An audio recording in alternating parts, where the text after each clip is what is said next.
you hear that?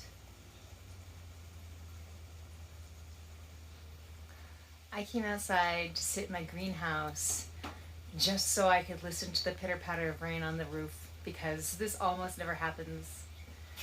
It's been 3 months since we had any rain, like literally.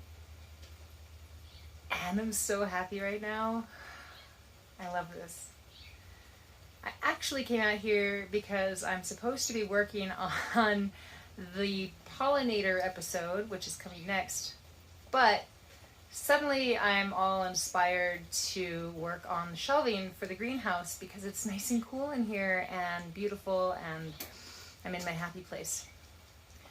Anyways, I just wanted to share this with you all and I wanted to show you this really cool little thing I just figured out.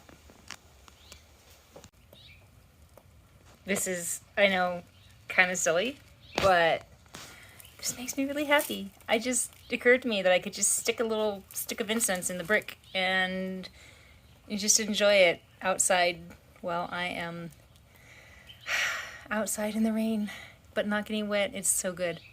This is Nagchampa. It's one of my favorites. I love it. I'm so happy. Anyway, I promise I'm working on the episode. I just had to do this. Talk to you later. Bye.